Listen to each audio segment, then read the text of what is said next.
Okay, so we can cut all of that out. Yeah.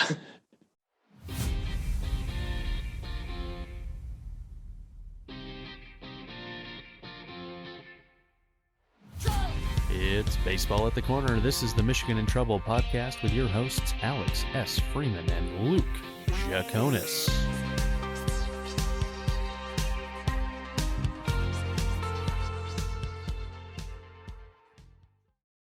Hello and welcome to the Michigan and Trumbull podcast. I am Alex Freeman, joined as always by Luke Jaconis. Luke, we pulling back the curtain a little bit. We're recording the Sunday game is still happening, but it does appear to be yet another Sunday loss for the Tigers, barring some ninth inning heroics, and which would make this a 1-3 series against the White Sox. I had hoped for the split, as I tweeted earlier. I would like to see them catch the Royals in the standings, which seemed possible at the beginning of the month. 6-ish days into the month, that seems less possible. I was going to say, change your stance real quick on that. We're not even a full week into the month of June, and you're ready to set sail. But yeah, it is what it is. This wasn't a great series against the White Sox. I'm not one for moral victories. I know they came back on the Friday night game, but the bullpen blew it late. It's cool. They came back. We know this the bullpen had the opportunity to blow that game both early and late. That was that was a little change of pace for them. It was just they got outplayed Thursday, showed some good fight Friday, but then ultimately lost. Had a nice win yesterday.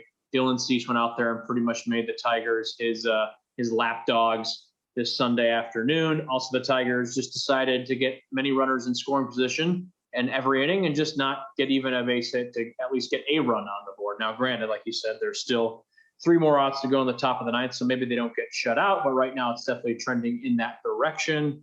Mm-hmm. It's frustrating. It's frustrating with this team. I just said it before we started recording, like, they're losing a lot still, not as much as they were in April. There are going to be 11 games under 500 if this loss holds up at the end of today.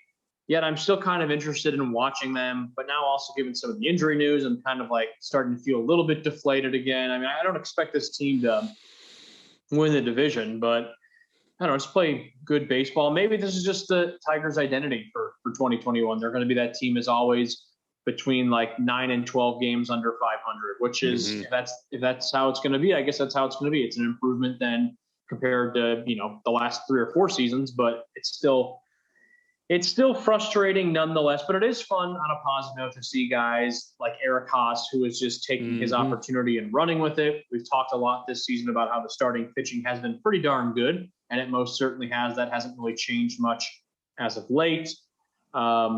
Scope had a really nice series in Chicago. He's really kind of been night and day from April, how he was in April to how he's been in the later half of May and early June. Miggy, I think, is 8 home runs away from 500, so that's fun. And you got some young guys up. Rogers is still up. Derek Hill got the call up. Got some younger relievers. Funkhauser, we've talked about him a lot, having a nice little season. So there are some pros, but there's still just a lot of cons. And sometimes, at least for me, the cons they're just more glaring than the pros. But I can acknowledge that there are pros with this team. It's just, again, it's just frustrating because it feels sometimes like with this team, it is 2 steps forward, about 4 steps back. And that's just frustrating. So it is what it is. What are you going to do? Yeah. I mean, I think that's definitely been, I think the injury update that has me the most, and let's kind of go into this story right now, is Michael Fulmer going to the 10-day IL. It really kind of was feeling like he had established an identity in that back of the bullpen role. Yeah. And so now we've got right shoulder strain is what we're being told, was first told to us as fatigue issues, which does make sense. He was coming into a lot of situations, although you question a guy who is a former starter, started the year wanting to start again and now running into fatigue issues, throwing 20 pitches in a game. Yeah. But yeah, I mean, that's probably the big one, which kind of like set off a series of roster moves with Jose Urena coming back, and obviously Jacoby Jones being designated for assignment, being kind of the big shifting that happened this week. Brought up Jason Foley, who we got to see hit 2 Chicago White Sox today. Almost caused a benches clearing brawl on his debut. Terrific job, Jason. He did get out of the inning though without letting up any runs. Yeah, he did a nice job. Actually, ultimately, like I will always spot a guy in his first major league appearance as a pitcher 1 hit batter. Yeah, I'm like, yeah, well, he's now nervous. He owes you one. Then he hit the second, and I was like, he owes you one. Was he nervous or did he have a vendetta against the White Sox? Who knows? I guess only time will tell. He should have actually gotten out of that inning probably a little bit sooner, but then Nico, I shouldn't have had that popcorn good rum, bobbled another ball at shortstop. So great job, Nico. Although I will give Nico some props. He was robbed of a solo home run today, which was just kind of like par for the course. Should have hit it 1 foot further.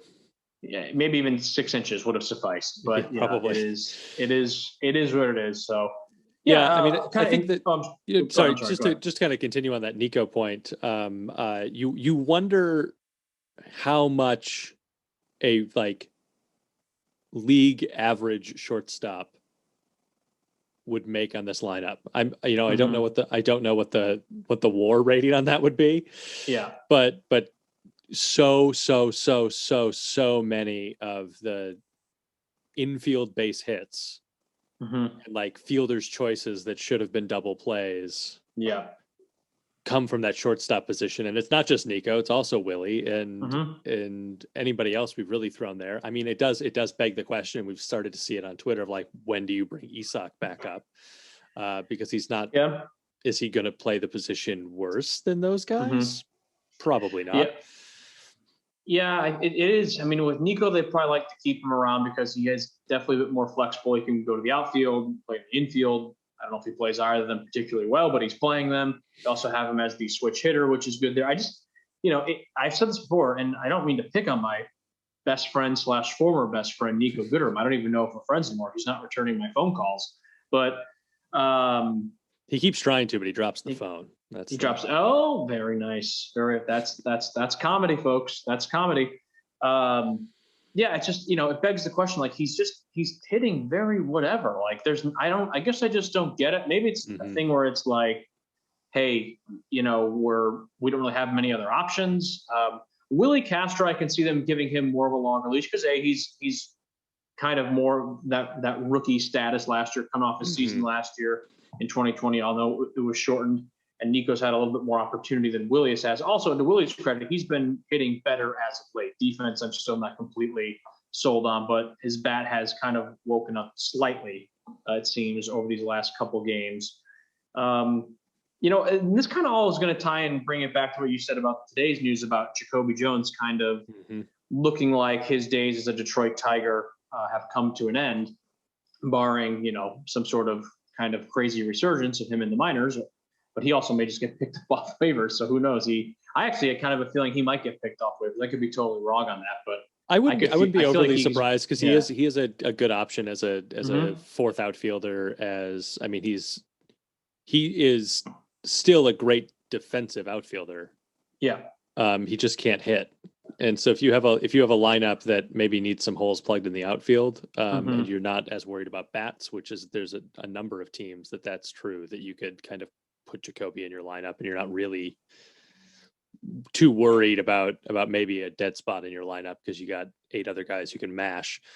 Then I think so. I would be actually pretty surprised if he clears waivers, but we'll see. Yeah, either or I will not be surprised either way. I guess my kind of point with Jacoby and guys like Nico, and I'll even throw some other names in there as well: Wilson Ramos, Nomar Mazara, Grayson Griner.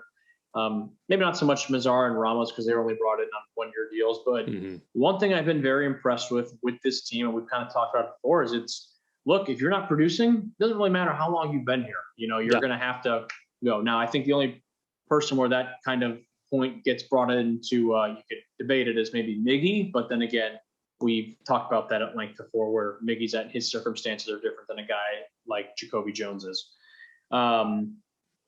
So yeah, I mean, it's that is one thing I'll give this Tigers team. I guess it's AJ Hinch and the coaching staff and maybe even, dare I say, upper management, I got to give them some props because they're making the moves where they are kind of starting to move away from these guys who have been with the team now 3, 4, 5 seasons. And that's always kind of bittersweet too. No ill will towards Jacoby Jones. Obviously, I thought he was a hell of a center fielder. At times, his bat was really hot. There was a point in time in the 2020 campaign last year early on where he was the Tigers' best hitter. We were having discussions. Maybe he should bat fourth. Yeah. Like maybe those first 9 or 10 games, whatever it was.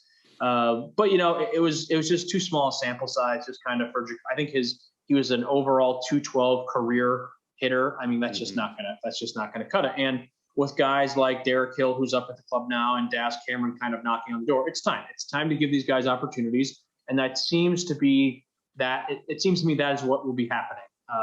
Throughout the remainder of the season. I'm assuming we'll see Daz up here soon.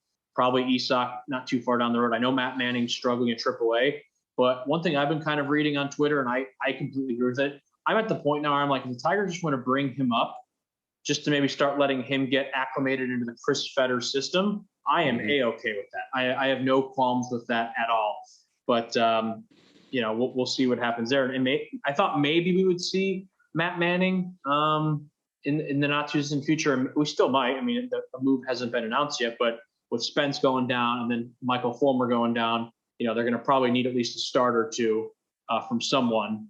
And I don't know what they'll want to do for that. If they'll want to do their bullpen day, if they'll call up someone from AAA, they give like Daniel Norris like an attaboy start, one of those things. So I don't know. We'll see. But there's a lot of interesting moves with this team in the terms of just like they're calling up these guys finally, and that's great. But on the other side, then that means it's time for some of these guys who have been around the team for a while.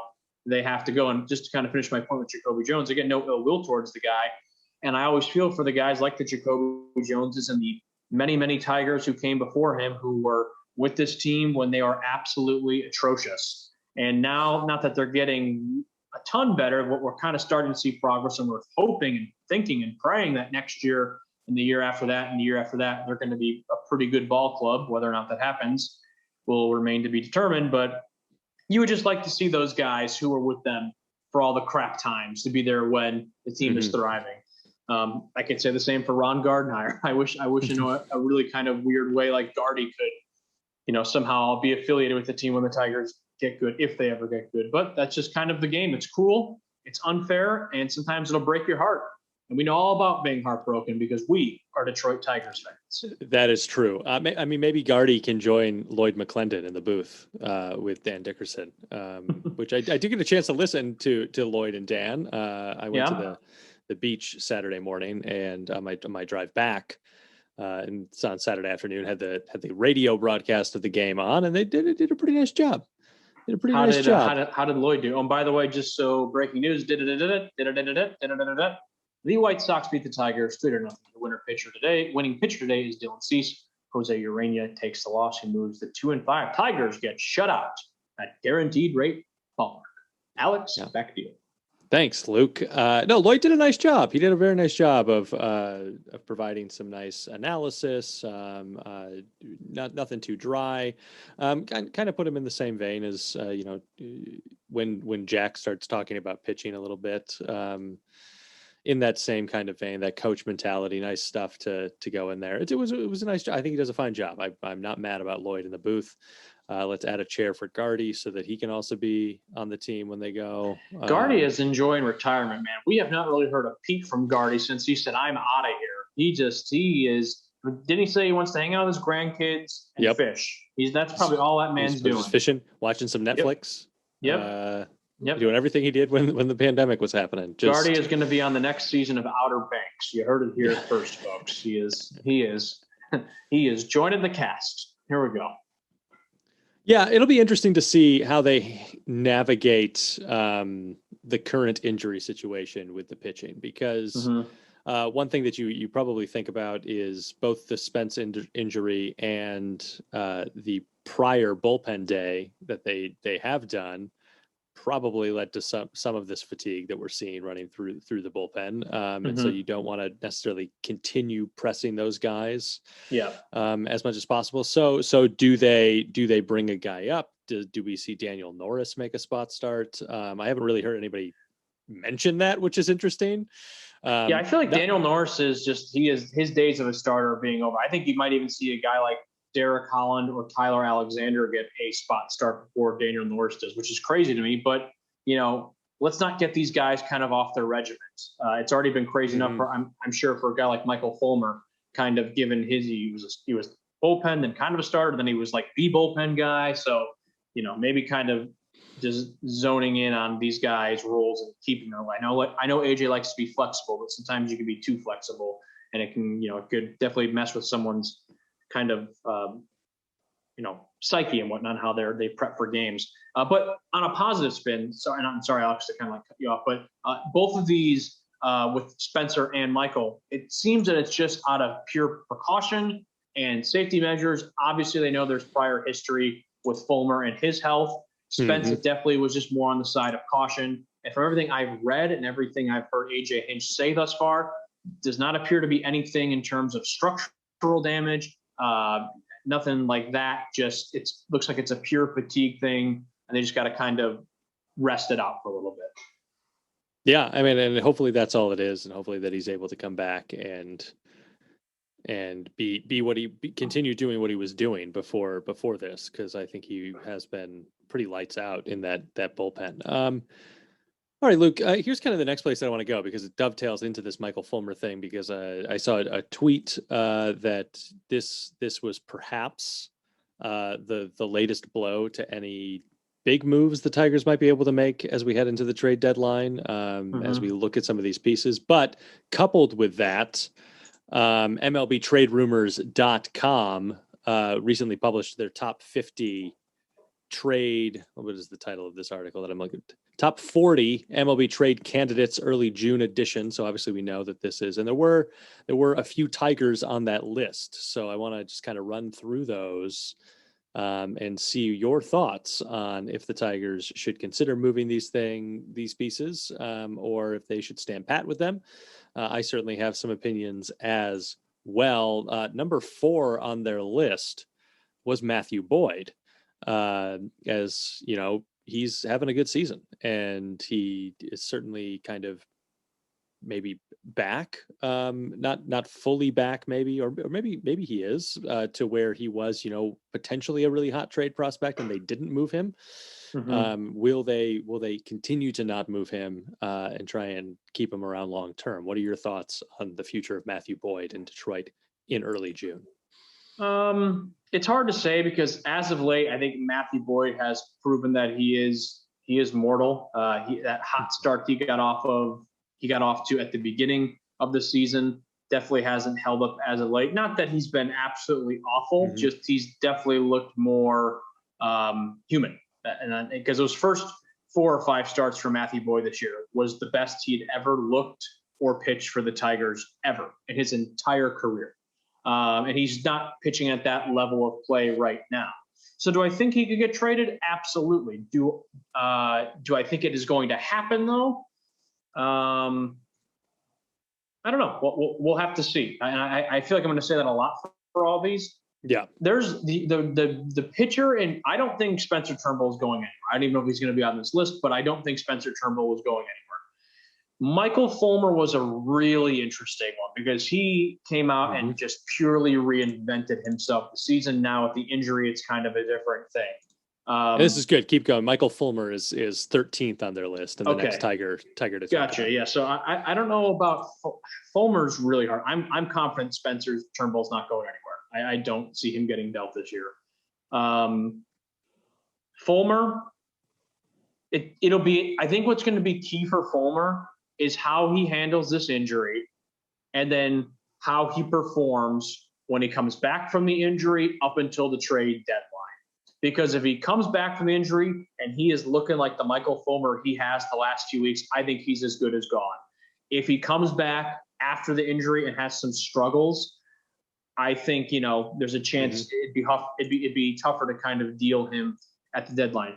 Matthew Boyd, though, bringing it back to him, I could easily see him going, but I could also easily see him staying. So I don't know. This is, I guess, I'm not really great at these kind of hypotheticals. Also, I think too personally on it too, because I'm like, damn, I don't really want him to go because I feel like they can still get something out of him. I don't want that guy to leave. But it's like, if they can get a good deal for him, make the move. But then this all kind of, trickles back down to an episode a few months ago when I ripped into Al Avila. I don't trust him to make any trades. I flat out don't. I do not trust him at all to make a trade where they will get back a decent haul. He completely gave away Justin Verlander, JD Martinez for free. The only trade he's done, in my opinion, that had any sort of merit was bringing in Candelario and I think it was Paredes from the Cubs back in 2017. That is it. So I don't trust him really making any sort of trade. I don't trust him trading Matthew Boyd or baseball cards with some friends. I don't think the guy can pull it off. But obviously, it's probably going to happen this trade deadline that some Tigers will get dealt. And I just hope he gets back a decent haul for them. So we'll have to see. And sorry, real quick, now I'll kick it back to you. Matthew Boyd has had a good season, definitely good. As I said, he's been kind of roughed up as of late. Urania has had, I think, a solid season. Urania, I think, out of any of the Tigers, and I don't even know if he's on this list or not. This is perfect. Urania is number 18 and is the next Tiger on this list. You're doing really great. You're doing great. We're really mind reading here together. Urania, I think, could actually get dealt. And if he could go to a team where he could get some run support, I think he would be a pretty nice piece because he's had a good year thus far. I know he gave 3 runs today, but I feel like Urania, out of all the starting pitchers for the Tigers this year, has been the biggest victim of not getting any backup from his offense. So you send him to a team that's got a really potent offense and that can back up their starting pitcher, and where a place Urania can go to be a 4 or a 5. Yeah, I could easily see him being dealt. And that's the kind of guy you want to see being dealt in this case if you're the Tigers, because odds are, even if Urania doesn't get dealt at the deadline, he's probably not coming back next year. Whereas, so if you can deal him and get something, great. Yeah, if you can't, whatever.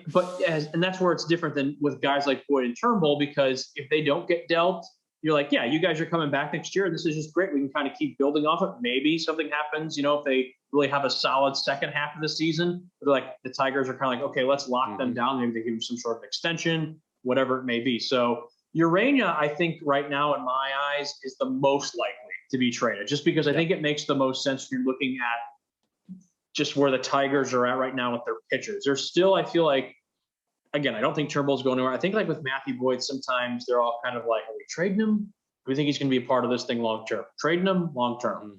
And again, kind of like for Fulmer, I think it'll be the same thing for Boyd. How he does these next 6.5 weeks or whatever it is, 7 weeks, is going to really determine kind of where he is at. Yeah. I mean, I think for me, like, as I look at all of those guys, I agree with you that I think one, Urania makes the most sense from both the Tigers' perspective and from other teams' perspectives, in that we can probably make something work where we both are really winners here, where you get this piece to add to your rotation that you may need, that 4th or 5th person as you go into get ready for the playoffs, as you do all those types of things.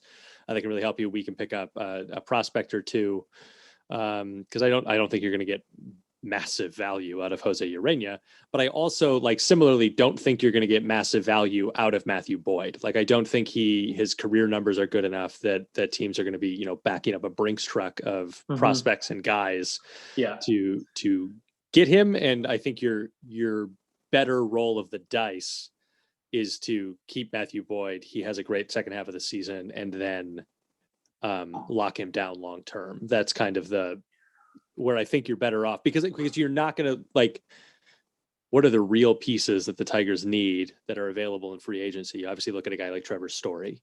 Like, are the Tigers going to be able to call Colorado and pick up Trevor Story for Matthew Boyd? No. I mean, obviously, here we go. Lift the veil behind the curtain. Luke and I just went down a rabbit hole that we cut from the show, but I'm going to reference back to that rabbit hole here. So I had to let you know that it happened. But if you do a search on Trevor Story trade, if you Google that, there's a ton of trade rumors that are kind of like hauls that far exceed a Matthew Boyd type. And so you have to think about, like, what are those things going to be? And I don't think that moving Matthew Boyd nets you a guy that is worth not taking the risk on keeping Matthew Boyd around. Like the absolute worst case scenario is that Matthew Boyd's contract ends. And I don't think that that's worth giving up. We've seen the potential in a lot of these young guys, giving up any of these prospects, giving up any of those guys. And I don't know that there's any of the 1-year deal guys either that you're going to package into that deal. Well, it is funny you bring up the 1-year deal, the 1-year guys, because right now, offensively, I think, and I don't know if he was on your list, but Jonathan Scope, I think right now is probably a piece that, in terms of offensively, is probably the only really enticing Tiger. I know Robbie Grossman has been, kind of hot and cold, but he's still got another year on the contract. I don't know if a team willing to acquire him wants him for another year, if it's just kind of more of a rental they're looking for. Scope would fit that bill perfectly if you're just looking for a 2.5-month rental, because he's probably the best hitter on the team right now, because Candy's been kind of slumping as of late, as has Grossman. So Scope has really kind of stepped up. Here's a crazy thought. I mean, nobody really thought going into this season that Eric Haas was going to be this stud that he's turned out to be. Is that an option as well? I mean, you throw in a package of a guy like a Michael Fulmer and an Eric Haas, how they're performing right now. If Fulmer can come back healthy, I mean, their numbers have been good up to this point. What is maybe that kind of entices some things too. There are a couple guys on this offense that may be kind of like sneaky surprise trade candidates. Scope, I think, is pretty obvious because I think it just makes sense again from a baseball standpoint. He'd be a rental guy. Yeah, that's interesting because he's not on this list, but it's this article is a couple of days old, and I don't know that they took into account Scope's heater had really settled in to the considerations, because the next Tiger on the list is Robbie Grossman at 26. Yeah, and so I think that's also an interesting, from the Tigers' perspective, that's an interesting guy to move, because you are offering a team a little bit more control if they are interested in Robbie, as opposed to a short-term rental, so that you can maybe get a little something more out of that deal if they really want Robbie, who is great at getting on base. Or the other option is that, and from the Tigers' perspective, obviously it's still a crowded outfield. Even especially if you are going to keep a guy like Eric Haas around, who has shown that he can go out in the outfield and play, to keep that bat in the lineup. So the Eric Haas situation is also an interesting one, because Jake Rogers has been a great catcher, not hitting nearly as well, but has been fantastic behind the dish. And Eric Haas, if we could morph them together, boy, that'd be a hell of a baseball player. Haas's bat, Rogers' glove. And by the way, you said it, Alex, Haas is no slouch defensively. He's really good, and he's got more flexibility than Rogers in terms of positions he can play. Haas is raking though right now, man. That guy he hits. Oh my goodness.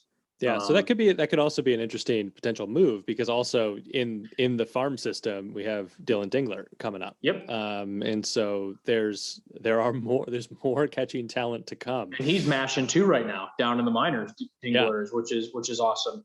This will be an interesting trade. This will probably be for the first time in about 3 years, maybe, the most interesting trade deadline for the Tigers, because these guys that they get back in these trades, you're assuming they're going to hopefully be more impact prospects, where it's like, hey, this is not a prospect we're going to need to wait 3 or 4 years to develop.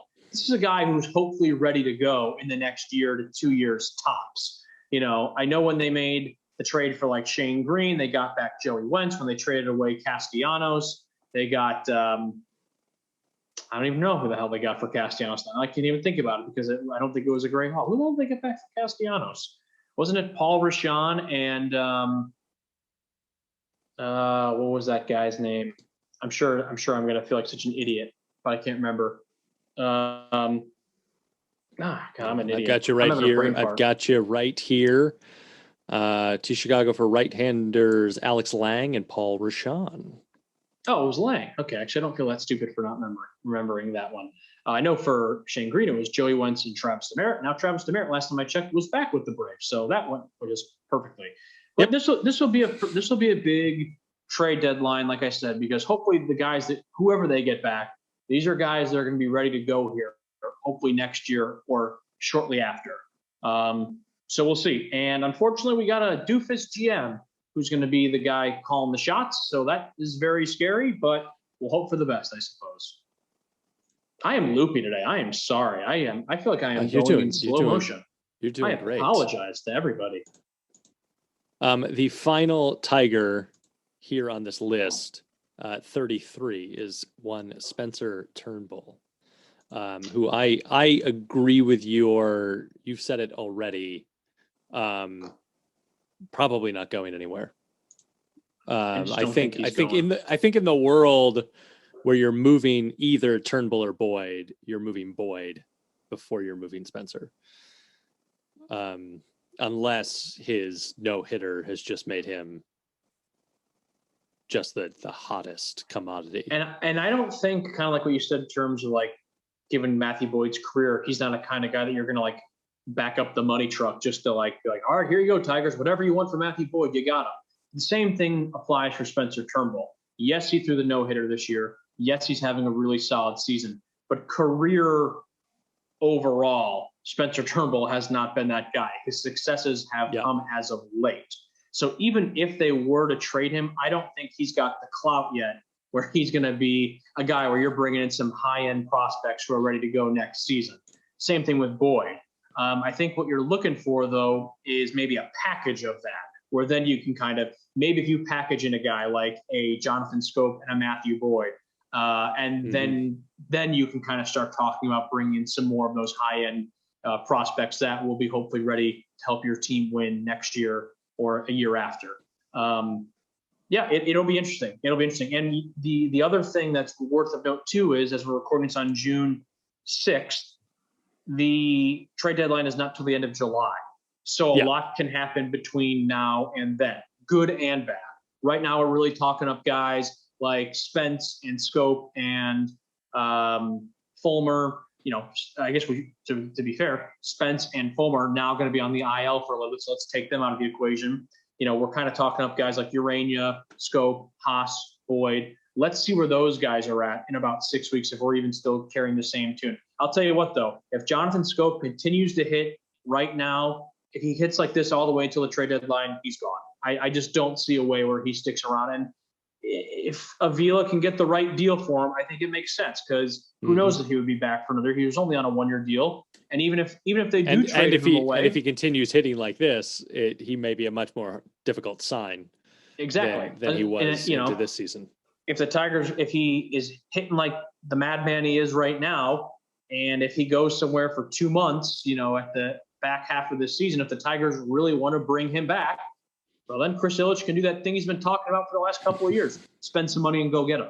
It's that simple. So it'll be intriguing. Again, I said at the top of this episode, there's still a lot of holes with this team. There is still tons of frustration with this team. There are guys that I don't even quite understand why they're still even on this team.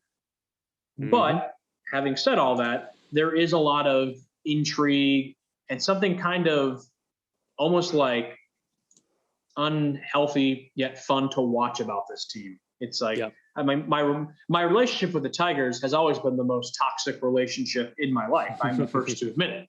But lately it's kind of becoming like not as toxic. So I'm finding myself enjoying watching the games more and more. And I think that's solely just because, you know, we're seeing some of these young guys finally. Then you mix in that some fun veteran stuff going on with Miggy chasing milestones.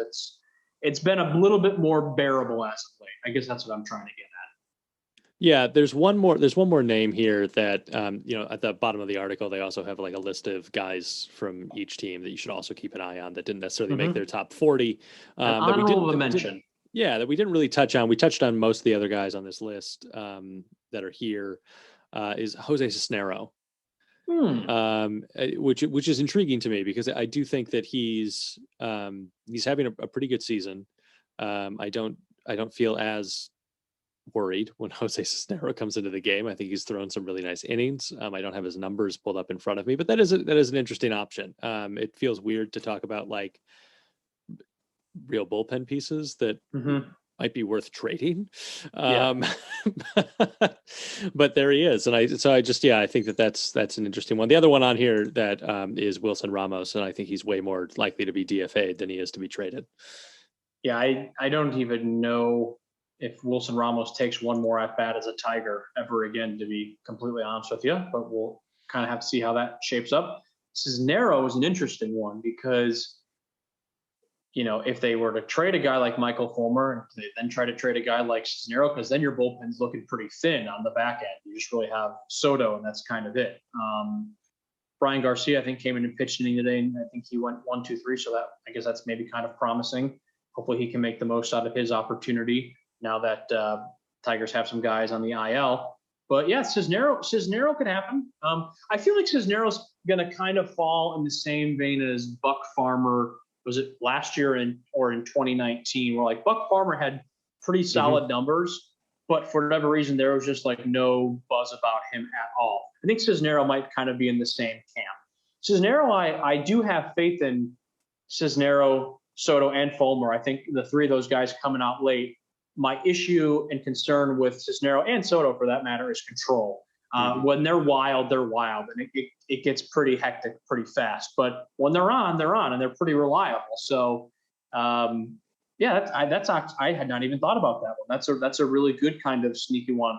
I think out of everybody we've talked about, if I had to name three guys who, as of now, again, on Sunday, June 6th, probably a full 6 or 7 weeks before the trade deadline even happens, who are most likely to get traded, I would say you're looking at Urania, Scope, Matthew Boyd.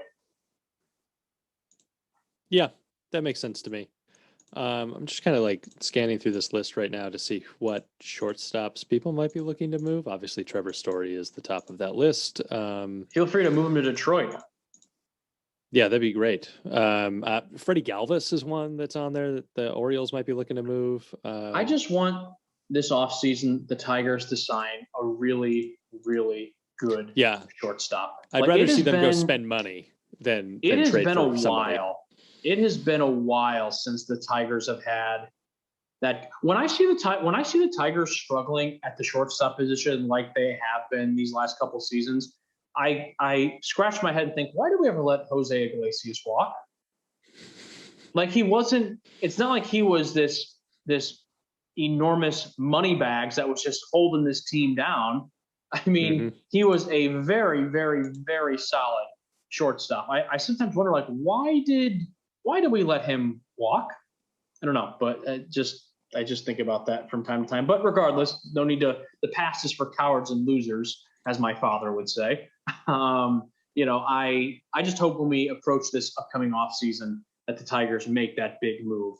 And I said it a couple weeks ago. I'll say it again. I would love my two top priorities right now for the Tigers heading into this offseason: a solid shortstop. I want it to be the guy at short, and a really solid middle reliever.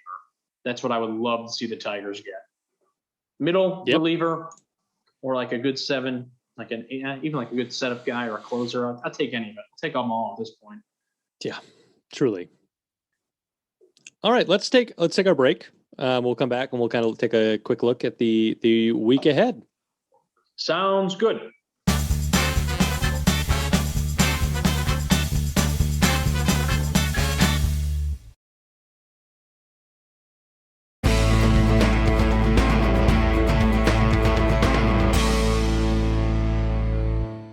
We are back on the Michigan and Trumbull podcast, looking ahead at the week as this episode drops on Monday. No game this evening, day off. Enjoy.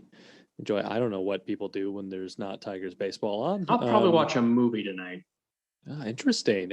I'll probably watch other baseball. I don't. I started watching Ted Lasso. I told you. Yeah. How is your Ted Lasso watch going? Only one episode in, but very much enjoy it. Jason Sudeikis is just such a charmer in this one. It's very so funny. I'm so used to Horrible Bosses, Jason Sudeikis, where he's just like a sex-crazed douchebag, a stupid sex-crazed douchebag at that. But he's very funny in those movies, but he seems just very charming and funny in this TV show. I can't wait to continue the Ted Lasso journey. Yeah, he's doing great, and you're getting in right at the time. If you get through it, I think season 2 drops in July, so you're Wow. I feel like season 1 just kind of came out, didn't it? About a year ago. You're probably about a I year guess, yeah. off. That I definitely probably was one of those shows that it was the word of mouth that probably got it to be the thing. Because you just talked to me about it like only a few weeks ago, and I was like, I never even heard of it. And then like Sudeikis won a Golden Globe or something. But anyways, that's what I'll probably be doing on this night off from Tigers baseball. I was watching some episodes of Ted Lasso. But then getting ready for the Mariners to come to town, back home in front of a full capacity crowd, I believe, at Comerica Park. I mean, we'll see if they sell the full capacity of tickets available. Well, but right now they're doing a buy one get one free, which kind of concerns me. Are they having trouble getting people to come out, where you need to go buy one get one free, or are they just trying to, hey, welcome back, this is a little gift? Or is it the fact that still a lot of the Michigan natives are like, this team still kind of sucks, I'm not spending my money on this product spending that money. It might be a little bit of that, but I will also say that the Yankees have been having some trouble. Living in New York, I get many emails about Yankees ticket offers. And was at the game last week, where they're still not at 100% capacity in New York stadiums, but this was nowhere at 100% of the seats they were allowed to sell. Yeah. So it's definitely, it's slow going coming back. And I definitely get it. The in-stadium experience is a lot of fun, but baseball is also a fine product on television. I finally got that milkshake at Yankee Stadium though. Oh, how was it? It was delicious and close to worth the price. How much was it? It was about $17, which is quite a lot to pay for a milkshake, but chocolate ice cream, 2 full-size Reese's cups, just sticking in it and like 2 of those like big like chocolate-filled cookie tube things. Yeah. Those things in You're there. You're going to be real pissed off when you find out that the person who gave you that ice cream just ran across the street to McDonald's, threw a couple of Reese's Pieces in there, charged you $17. That would have been okay. That would have been okay. Well, they're onto something. They went fast because I was up in the 300s, and that McDonald's is not close to Yankee Stadium. I mean, there is one across the street from Yankee Stadium, but yeah.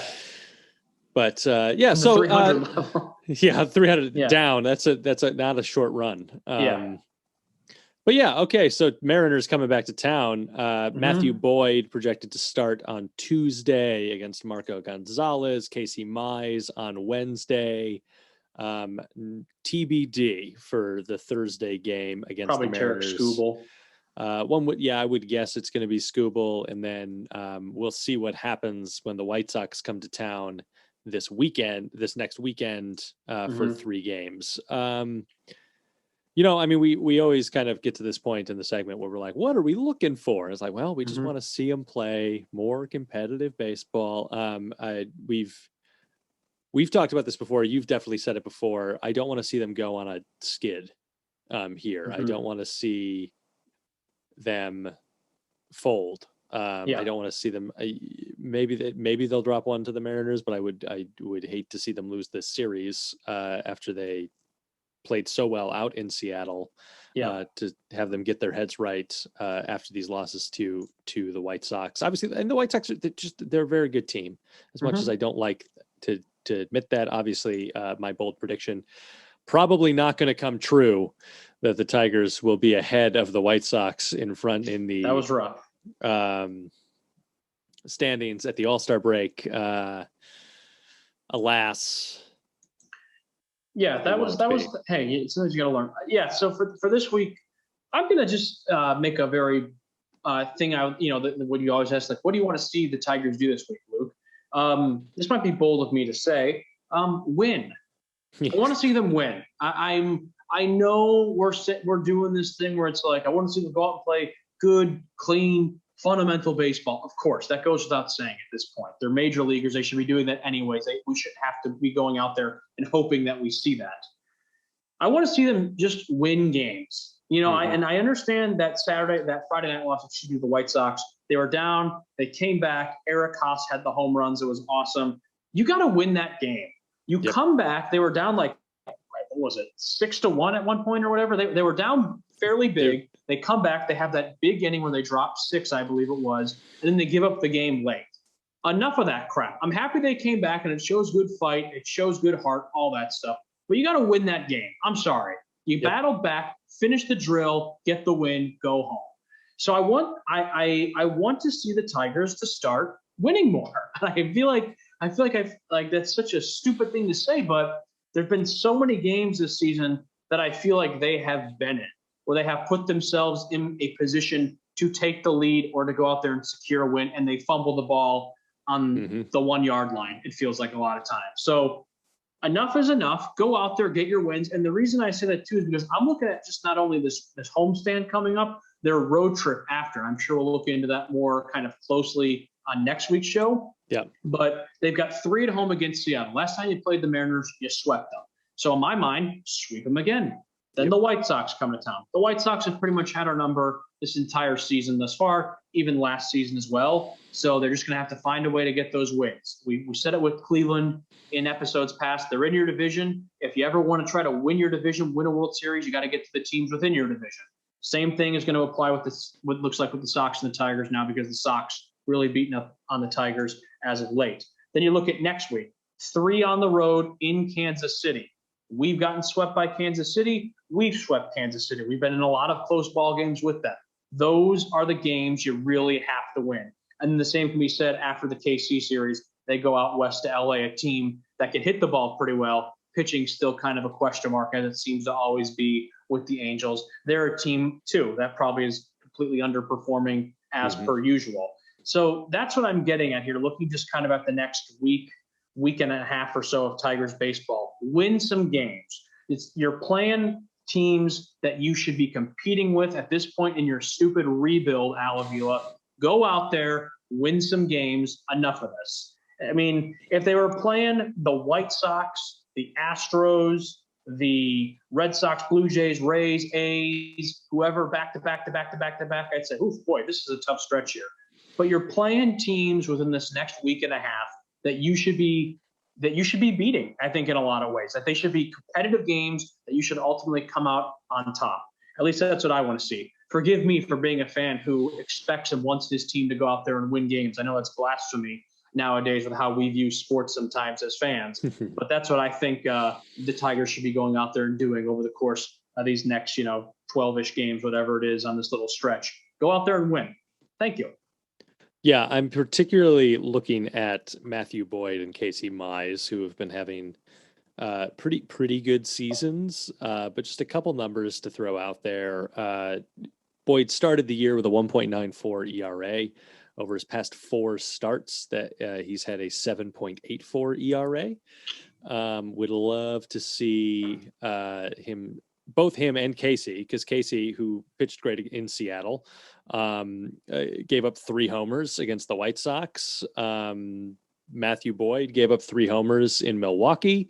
We talked about it early on in the season that as we looked at our starting pitching, we were going to be okay with them giving up a homer or 2 as we kind of got into this, because it means they were attacking the strike zone. It means all of those good things. Now, I want them to continue attacking the strike zone, but now I would like to see the home run ball start to go away a little bit. Go back away. Yeah. Yeah. And that was one thing Boyd did so well at the beginning of the year. He really eliminated the long ball from hurting him, and as of late, it's really come back to kind of bite him in the ass. Skubal too, Tarek Skubal. I want to give him a shout out because he had a real stretch there where he looked pretty pitiful, and his last 3 or 4 starts, he's looked completely different, and that's really encouraging, I think, for the Tigers. And I think that is a direct correlation again to a guy we talk about a lot of here, Chris Fetter.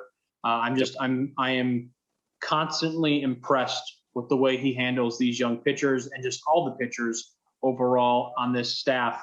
Yeah, there's some guys in there I kind of shake my head and go, I don't need to watch Derek Holland go out and pitch. I'm sorry, I don't at this point. But he's doing a lot more good than he is bad, Chris Fetter, and I think that's great for the Tigers, and it's going to be great for us as fans moving forward for years to come. So we'll see. Yeah, I think this next 12 or 13 games the Tigers have, starting with this home series Tuesday against Seattle, it's just time to start winning some games. It's just win these games against teams who are maybe a little bit better than you, but are still maybe 2 or 3 under or over 500. Go out there and compete with these guys and get some wins. That's what I want to see. Yep. Couldn't have said it better myself. And we'll be back next week. For those of you that missed us in your feed last week, it's because we did our show live on Facebook. Mm-hmm. So make sure you're following us on all social channels. Go find us on Facebook, Twitter. We're also on YouTube quite frequently. So just make sure you follow those links in the show notes for you to all of those pages. So make sure you go follow us, give us that alert notification when we go live so that you don't miss an episode as we have these great conversations about Tigers baseball as the rebuild continues, as we keep fighting through as fans. We'll get there. I'm gonna ask you one more question. So hypothetical. I know you just tried to wrap up, so forgive me for kind of ruining the outro. So Miguel Cabrera on Saturday hit his 5th home run of the year. He is now 8 away from 500. When does he get to 500? August. Okay. That's a good bet. I say he slugs 2 more in the month of June. That would put him at 6. I think he can get it 3 or 4 in July, and then he'll make up the difference in August. We just pull. But selfishly, I hope he drags it out to that second week of September when the Tigers go to Tampa, because then I can drive up to Tampa and go see some games and potentially witness a little history. But I'm with you. I think August is the time. Wouldn't it be pretty sick, though, if he got him fair in like these next couple of weeks and he just, beautiful. An old Miguel Cabrera hitting 8 home runs in 7.5 weeks probably wasn't out of the question. He's not that old Miguel Cabrera anymore. But I thought it was interesting. It's fun that he's getting closer and closer. He's going to get there this season, so that's pretty cool. But I think August is a safe bet too. I think he will do it in mid-August at home against the Los Angeles Angels of Anaheim. Okay, I'm going to push you on that. This is a fun little thing that we're doing right here, right now. I'm going to say Miguel Cabrera hits his, I'm going to give you the date and where it's going to happen, because I don't think it's going to be at home. I think 4 out of 5 Miggy's home runs here have all been on the road. I think it's too hard for him nowadays to hit home runs out of at Comerica Park. Okay, Nick Castellanos. I know, I was going to say, Nick Castellanos might have been onto something. I'm going to say Miguel Cabrera hits his 500th home run on Wednesday, August 11th at Baltimore. I think that's home run 499. Oh, okay. Well, then if he's going to do 499, can he please wait until September 16th through the 19th when the Tigers come to Tampa Bay? So really, Luke, if you don't buy the full series, if you don't go to all 4 games, it will be either the game before or after. I know. He does it. Just my luck. You are absolutely right. Yeah. And if you do buy all 4, he's going to do it on September 15th at home against Milwaukee. And then I'll just have to drive up to Tampa 4 different nights and damn, this is a long commute. All right. That's my bold prediction. I say I'm giving you the exact date. On Wednesday, August 11th, Miguel Cabrera will hit his 500th home run at Baltimore. All right, I'll take if we're going to do exact dates. I'm going to do the 17th. He's going to do it in the first game of the series against the Angels. Okay. Notice how we both picked teams with pretty crappy pitching. Well, yeah. I mean, yeah. If he played if he could play in guaranteed rate field every game for the rest of his career, he might even get to 600 home runs. That guy just rakes when he goes to the south side of Chicago, but that's for another day. So anyways, I completely butchered the outro, but hey, thanks everybody for watching, listening. It was a great show. Hopefully the Tigers play better this week. Alex, see you later. Have a good one, Luke. Bye-bye.